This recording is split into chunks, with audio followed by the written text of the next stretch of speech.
Hey guys, welcome to an interesting video on Wild Rift. So today we're back with the patch 6.2 breakdown, and we're actually going to be splitting this one into two videos, right? So one video is going to be specifically on the items, and this video is going to be on everything else. So if you guys want the item breakdown, refer to that item video that will be coming up after this video. So just a disclaimer at the start. Right, so this patch notes is a very long one, as usual, being a major patch.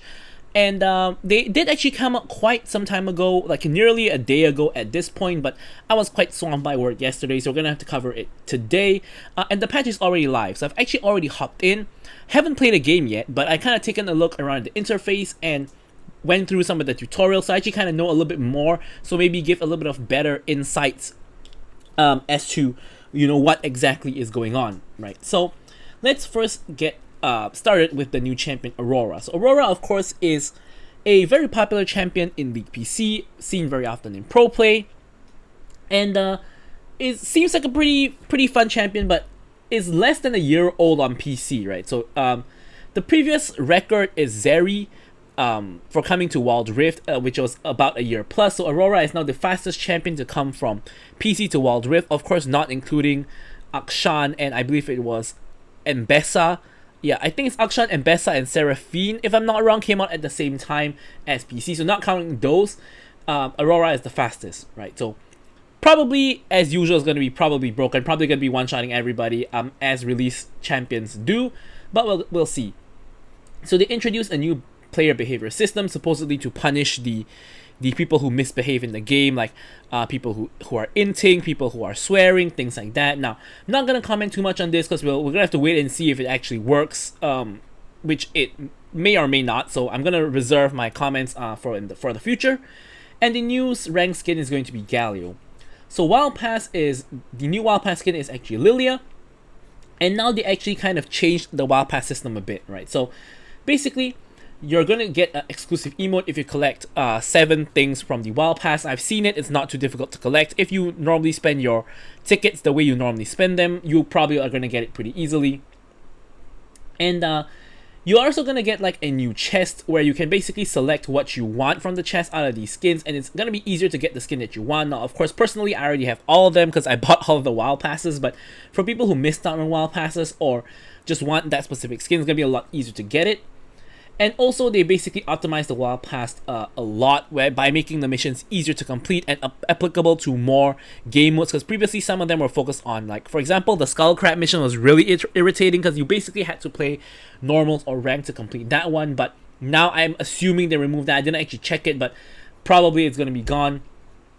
Yeah, and those like forest lane or role assignments missions also are gone, because there's some like play 4 games as support or play 4 games as jungle. But some people don't actually play those. Yeah, so yeah, they didn't actually specify the skull one, but I'm assuming that they took that one away. There are also going to be less missions. Basically, it's supposed to be easier to complete the Wild Pass. And yeah, let's just take a look at what else there is. So there's also going to be like a new bundle which you can buy the mini pass and the actual pass together for a discount, which is what I did. So you can actually get the mini pass skin earlier, but you know, who really cares about that, right? I guess if you're an Urgot player and you really wanted it, that could be exciting, but me personally, I don't really care all that much, but it's just a discount, so I got that. So there's an Aurora event. This is very similar to the Zillion event, where you basically just need to play games with or as Aurora and like do like very simple tasks where like there's 3 missions, very similar to the Zillion one, if you guys remember that. There is also going to be another one where you can apparently get Star Guardian Jinx Exquisite Edition for free. Now that's pretty huge because that's a pretty nice skin, right? That's essentially Star Guardian Jinx's Mythic Chroma on PC, so the fact you can get a free skin is amazing. And of course, I play ADC, I play Jinx, so that's going to be even better. ARAM, Spellbook ARAM, and One For All are coming back on 18th of July. So now we're going to get into the champion changes. So this one is actually really interesting, right? Because for all intents and purposes, in my opinion, this is a second ADC update. Of course, we got like the tank update, the mage update, the ADC update already, but in my opinion, this is like the ADC update 2.0, right? Because they've changed a lot of ADCs and they changed a lot of crit items, right? So essentially, it's a fake ADC update. I think like that's what I'm going to call it, right? So first off, they are saying that Varus is overperforming and when synergizing with certain items, and the passive attack speed scaling often overflows, blah blah blah. Basically, essentially, they want him to go back to a more traditional marksman role. Basically, they kind of want him to build crit, I feel, but let's kind of take a look at what actually happened, right? So first off, they apparently updated ability icons. This ones still look the same as what they were, so I'm not sure. So what used to happen with his passive is when you kill an enemy unit, be it a minion, a monster, or a champion, you will get a attack speed boost, right? So non-champion kills is 30% and champion kills is 60%, and the amount of attack speed is the same, but the duration differs when you go higher on level. So now they're changing it to non-champion kills grant 10, 15, 20%, which is of course less than the 30% it used to give, but the duration is longer, I believe, because it used to be 5, 6, 7, 8, now it's 5, 7, 9, 11, and then non-champion kills and then gain additional attack speed, attack damage, and ability power equal to 1000%. Is this 1000% attack speed? I'm not really sure. I'm not really sure what this 1000% actually means.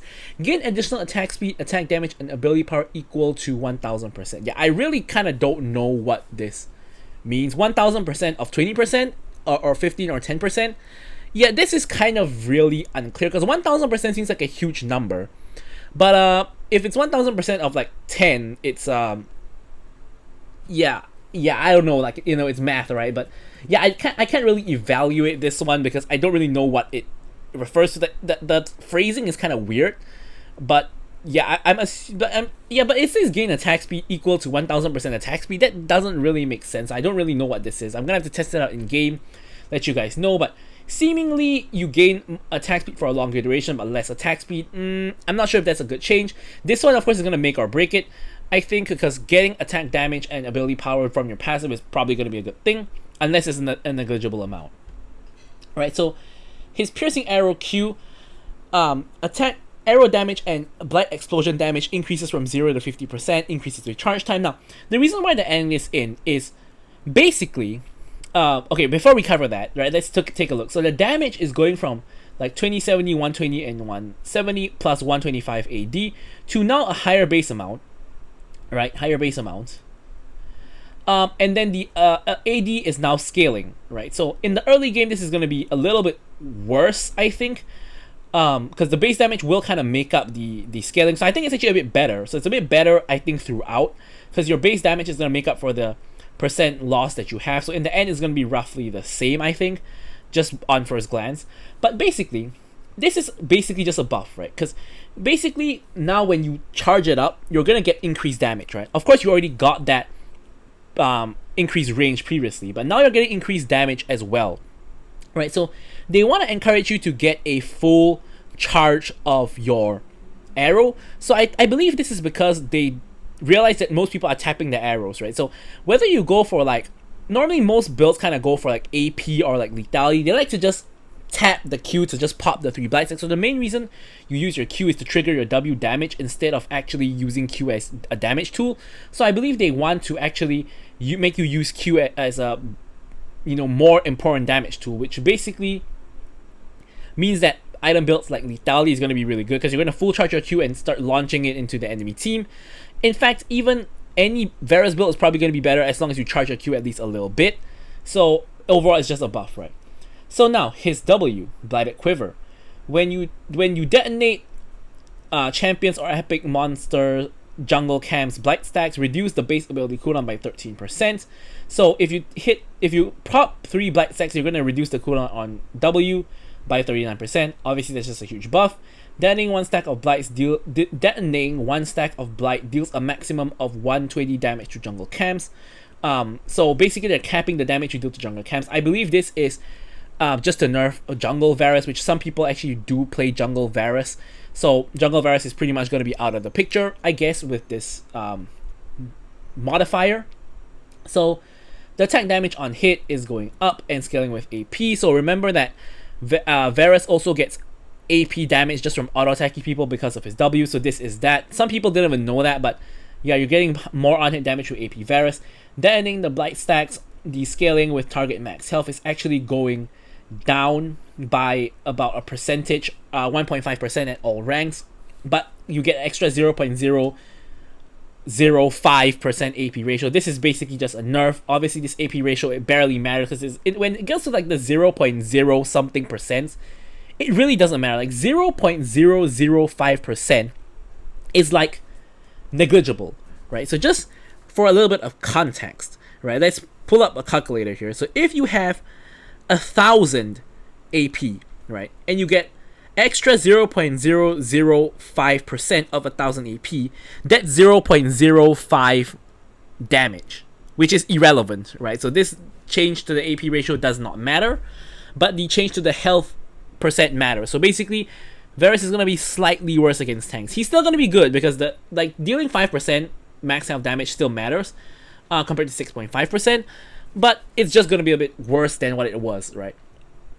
So active, I believe is the same or similar basically, and yeah, you active is double. Yep, you know, it's pretty much similar. So essentially, it just seems that Varus got a buff, right? Because Q got a buff from charging up. W essentially got a buff by reducing the cooldown. Of course, Jungle Varus got a nerf. On-hit damage got a buff. And the only real nerf here is the percent health damage here, which I think is made up for by the rest of the buffs he got. And the passive is a question mark as to whether it's a buff or nerf. But overall, I think Varus is still going to be great. Probably still going to be one of the best ADCs, most likely. Right, the only real nerf to Varus is the fact that Essence Reaver is getting removed from the game, but we'll talk a little bit more about that in the items video, which we'll do later on. So let's take a look at Zeri. So Zeri apparently has been underperforming. I disagree. I think she's in an okay spot. I actually think that Zeri's in a very balanced spot at the moment, like because she is decent in laning phase. She is good when you're even or ahead, and like she can come back when you're behind. So in my opinion, I think she's actually in a really, really good spot right now. Like she was underpowered at one time, overpowered at one time. I actually think now she's in a great spot, and this is the time they choose to change her. But let's take a look at the changes, right? So first off, the entire shielding part of your passive is removed. So if you compare it to the old Zeri, right, they moved her passive of ability 1 onto her actual passive, right? This basically is the one where you need to manually target your attacks, and they come in a burst of 6. So essentially, what they're really doing here is just removing her entire passive, right? So you're not going to gain movement speed when you get shielded, and you're not going to shield yourself when you do damage to shields, right? So essentially, they're removing her passive and transferring the passive of her ability 1 onto the passive, which essentially means that you're just removing her old passive, right? But ability 1, you now get to refund 50% of your cooldown and 100% of the mana cost when you kill an enemy. Right, and I assume by enemy includes minions, right? So this becomes a farming tool in lane. So you can just zap the minions, regain half the cooldown, which is probably like 2 seconds anyway, and you're gonna get back all the mana. The fact you get back all the mana means that this is just gonna be a free farming tool for you, right? You're gonna be basically zapping the minions all the time. If the enemy team stands near the minion, even better. You're gonna be zapping the enemy and the minion at the same time.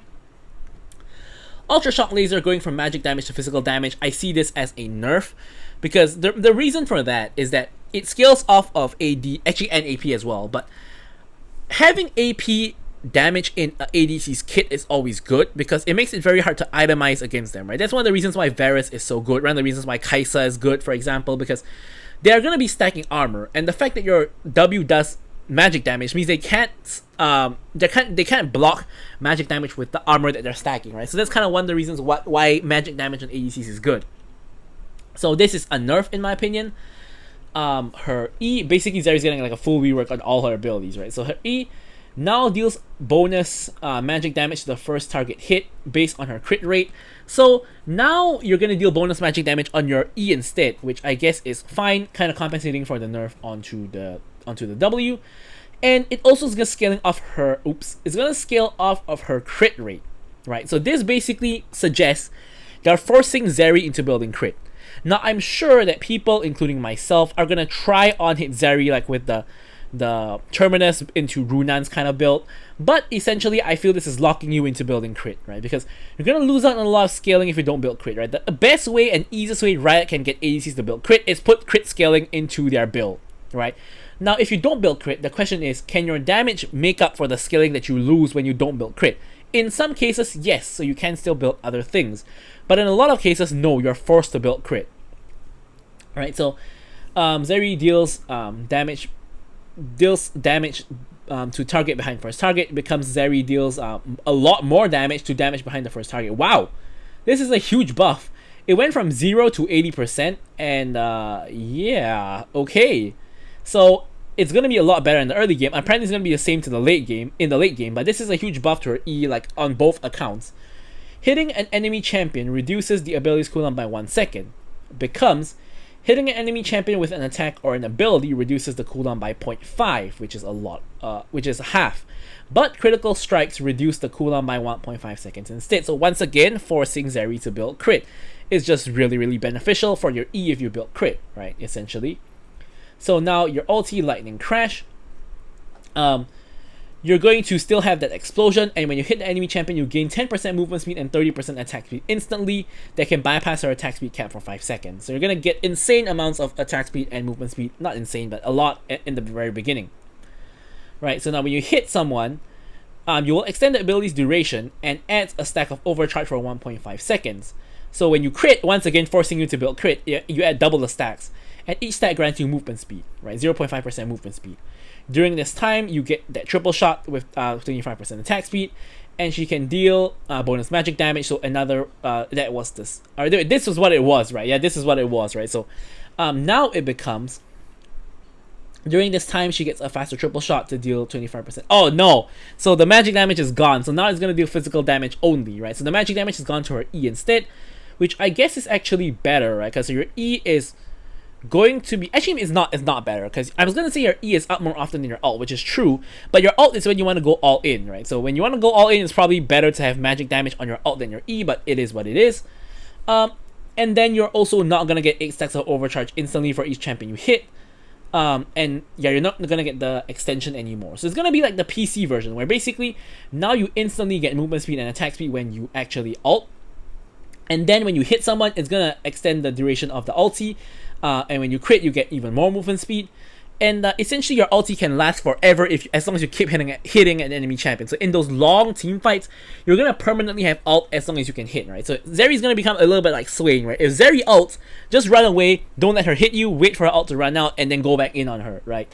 Is the ideal way. Of course, basically her ulti is really quite similar. Just kind of just shifted things around. Of course, getting attack speed at the start is still kind of the same. And yeah, so overall I think Zeri's going to be pretty interesting. Of course, I'm excited to play the new Zeri. Zeri's one of my favorite champions to play, so that's going to be exciting. Now Ashe, to cut the very long story short, is that the first auto attack Ashe used to deal does not trigger her passive because it doesn't slow. After the target is already slow, then you are going to trigger the passive. But now essentially all of Ashe's attack triggers her passive, to keep things simple, right? So they're also changing her Q. So her Q gain 1 stack of focus by attacking lasting for 4 seconds, and the ability can be casted when there's 4 stacks. So essentially, you need to attack 4 times to cast the ability, right? But it doesn't have a cooldown at all. But Ranger's Focus does not provide bonus X. Okay, so basically, essentially, you're gonna auto get 4 stacks, pop Ranger's Focus, and then for the next 6 seconds, you consume the focus, gain attack speed for 25 seconds, and you're only going to be able to stack it 4 times. So basically, instead of stacking from 2 to 6, you're going to stack from 0 to 4. So whenever you reach 4 stacks, you are going to definitely pop it because there's no reason not to now, because it's 0 cooldown. And this, I'm not sure if this increases or decreases her DPS. I think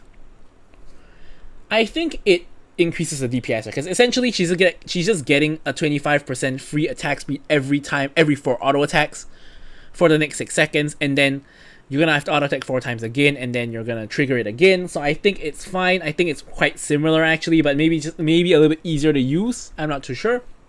A really small change, especially in comparison to Zeri and Varus. Jinx is getting a very small change, which I think is negligible. When you trigger your passive, you're gonna restore 10% of your missing mana. Honestly, it's like only relevant in the early game, right? Because in the late game, like 12 minutes plus, you get blue buff, so you shouldn't actually need this anyway. So it's really only in the early game where you kind of run out of mana. But the thing is, you run out of mana mostly in the laning phase, and you're not going to really get kills very easily in the laning phase. So it doesn't really resolve that big mana issue in the laning phase. It only resolves it in the later parts of the game, right? Because the time where you're going to be getting kills is going to be the mid to late game, which is basically where you're probably already going to have blue buff.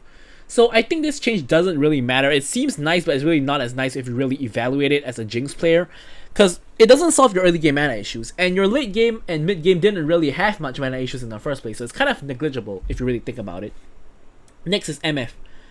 So MF now gets a press the attack, right? So basically last time when you hit someone 3 times, they're going to take 8% extra damage. Now when you hit 3 times, they're going to take extra 30 plus 75% bonus AD plus 1 plus 100% crit physical damage to the target. Now I'm assuming they didn't say it's removed, so the old passive of 8% extra damage is still there. So she literally gets a press the attack on her passive, dealing damage and causing them to take extra damage for the next couple of seconds. Right, so essentially it's literally a press the attack on the passive. So Vayne is getting a change to the silver bolts. Right, so what she's getting is, she's gonna, instead of last time when she gained attack speed for the next 3 attacks within 5 seconds and she heals for the damage that it deals, now she's gonna get way less attack speed, right? So the max rank is 30% attack speed, and it used to be like 55% attack speed at max rank, and even at base rank it's 40%. So your max rank now is less than base rank, but you get 10% Omnivam, and this is for 3 seconds. So you can probably proc this like in the mid game, you can probably proc this like once or twice, as in proccing the 3-hit passive, but you probably still want to max this first because all her true damage comes from the passive, so you always max W first anyway. So so overall I think it's an okay change. 10% Omnivam is nothing to scoff at, because obviously procs on your true damage, procs on your auto attacks, procs on everything. So I think it's an alright change. I'm not sure if this makes it better or worse, but hopefully better, right? Because Vayne is in a horrible spot. Next up we have Tryndamere. Gets a little bit less bonus attack speed from his passive, and he's gonna converting crit rate above 100% crit chance into AD at 0.8 is now 1 per 1% crit rate, so better scaling. So this is compensation for the better scaling, and his ulti attack speed boost is going up in later ranks. Right? I mean, no one actually plays Tryndamere nowadays, so this is obviously a buff to Tryndamere, but no one really plays him, so we'll see if this causes people to play him. Kindred mark auto refresh on monsters is now being faster, so that's a buff. Cooldown for using active to mark enemy champions, 10 seconds cooldown buff.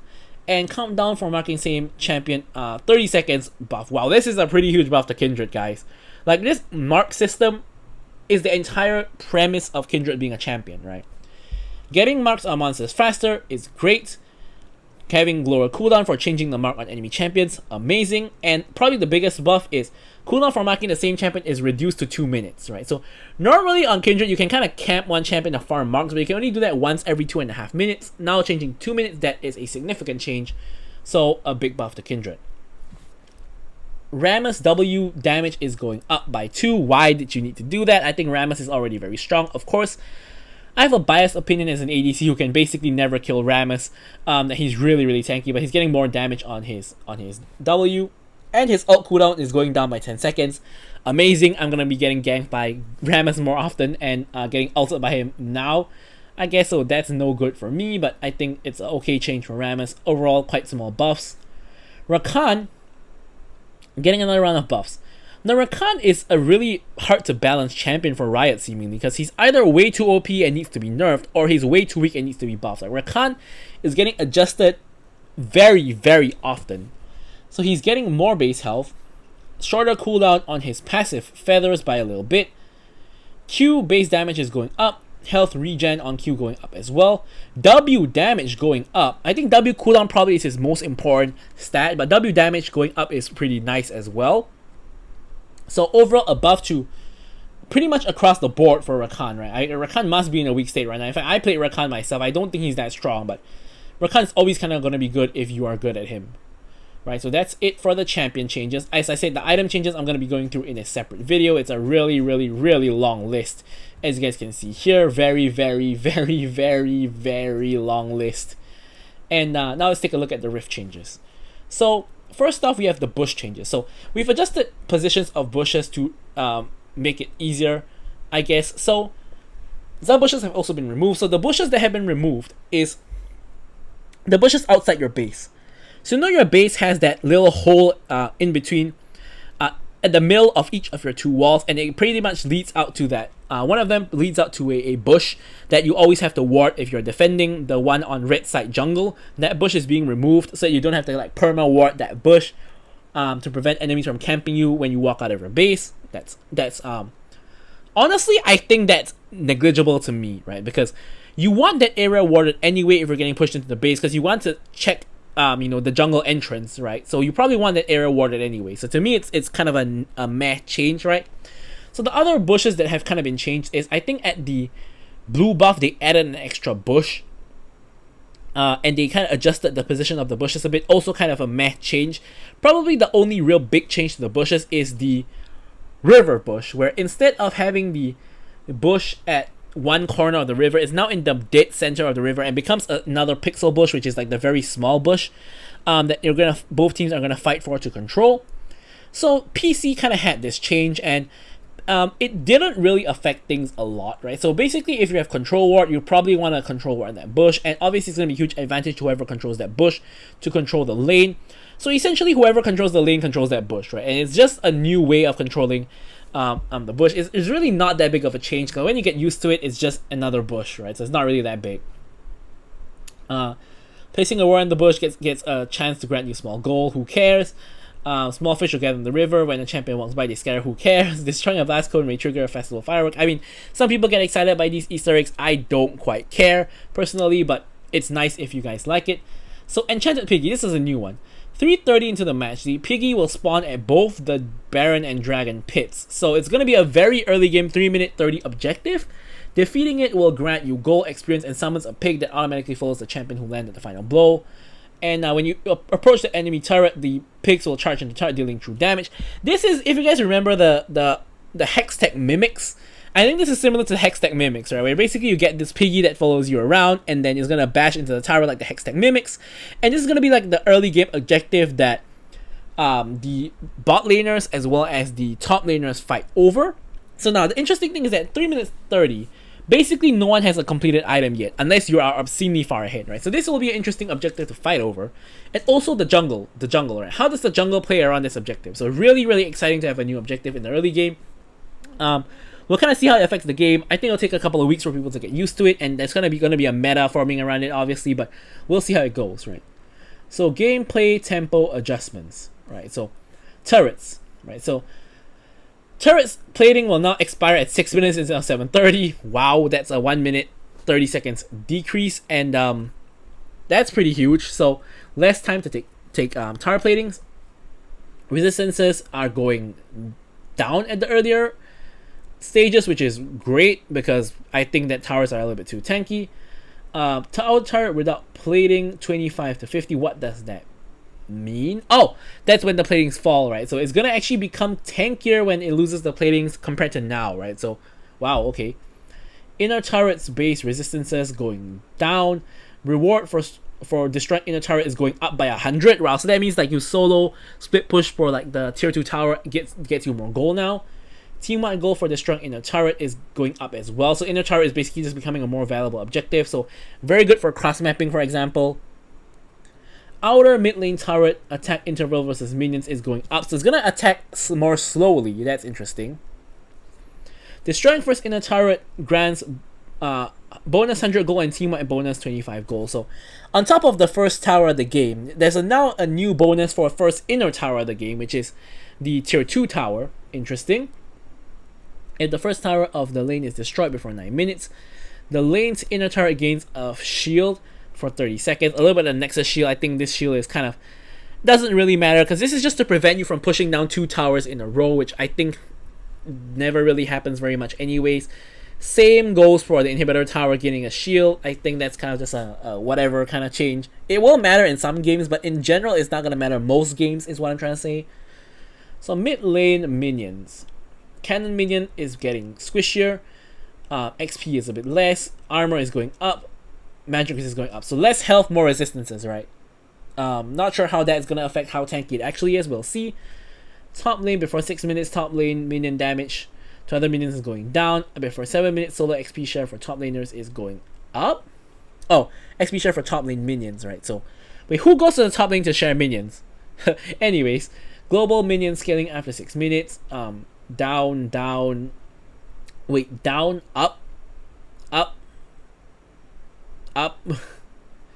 Yeah, honestly, I'm not really gonna care too much about the minion changes because it's kind of gonna be like something that you don't really notice, but you kind of feel something's a little bit weird, but you don't really know what's weird. If you didn't read the patch notes, you probably will feel something's different, but you don't really know what's different. And after a while, you just kind of get used to the feeling of the new minions, and it's not gonna matter anymore. So I'm not gonna waste time analyzing what all these changes are gonna do, because it really doesn't matter. Right? These changes matter, for example. In fact, even these changes, you're gonna get used to it after a little while. It's not gonna matter after the first week or two. But these changes, I think, completely doesn't matter. Nexus shield is apparently no longer there after the first turret has been destroyed.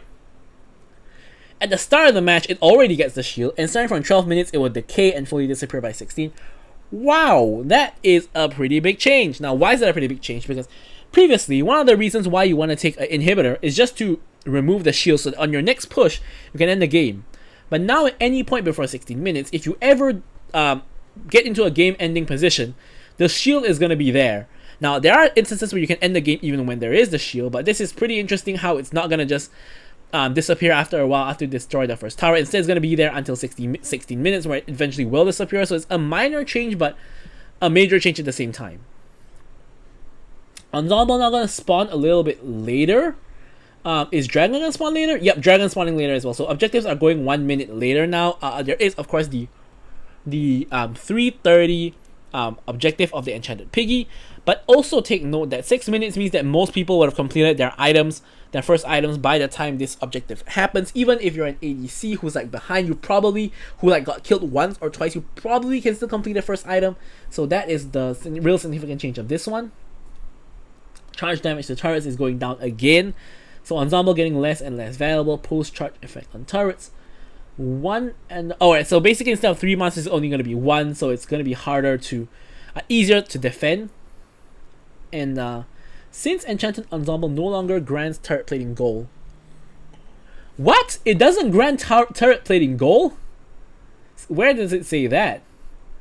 But okay, so apparently we will no longer get the plate goal. Instead, you'll get a 150 goal reward when it hits a turret. That is a huge nerf, guys. That's a huge nerf. Because previously when you spawn the Ensemble, you can get about 3 plates. And if you get it solo, that's like 450 gold. So 250 gold is not worth it. It's not worth it. Unless the summoner gets 250 gold and the people around the tower can still get the plague, then it might be better. But otherwise, it's a pretty huge nerf. So dragons, elemental dragons, spawn time 12 minutes, 11 minutes, Baron empowered, minion damage reduction versus enemy champions. This does not refer to elemental dragons, I assume. I think this is Baron. So Baron is spawning 1 minute earlier. I'm gonna assume this is Baron. Baron is spawning 1 minute earlier, and the minion damage reduction is going down, so it's gonna be less tanky. And Hand of Baron is going to be shorter for the first Baron. Okay, interesting. Yeah, a lot of just interesting gameplay changes. I'm not sure why they're making these changes. They didn't really explain, did they? Did they explain it here? Yeah, you know, overall tempo of the game, blah blah.